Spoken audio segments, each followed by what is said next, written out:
அருணகிரிநாதருடைய சத்திய வாக்கு. யார் முருகா முருகான்னு முருகனை பூஜை பண்றாங்களோ அவங்க கூட 3 அடையாள பொருள் இருக்குமா. 3 அடையாள பொருள். ஒன்னு வேலு, இன்னொன்னு சேவல், இன்னொன்னு மயில்.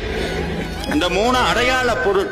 பாம்பன் சுவாமி சொல்லுவார், வேலும் மயிலும் சேவலும் துணை எழும்போதும் வேலும் மயிலும் என்பேன், இழந்து தொழும்போதும் வேலும் மயிலும் என்பேன், தொழுந்து அழும்போதும் வேலும் மயிலும் என்பேன் என்று ஒருத்தர் கேட்டார். என்ன சார் இது, பறவையெல்லாம் கும்பிடுறீங்க, மயிலை கும்பிடுறீங்க, சேவலை கும்பிடுறீங்க, இதெல்லாமா சார் சாமி அப்படின்னு கேட்டா ஒரு உண்மையை புரிஞ்சுக்கணும்.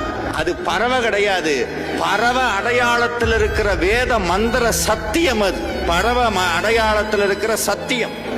அந்த சத்தியத்தை உணர்ந்தவனுக்கு சேவல் தெரியாது. சாமியே சொன்னார், ஆன தனி மந்திர ரூப நிலை உண்டு ஆடு மயில் என்பது அறியேனே. அந்த வேத மந்திரம் மயிலாக மாறி முருகன் இருக்கு, மயிலாக மாறி முருகன் இருக்கு.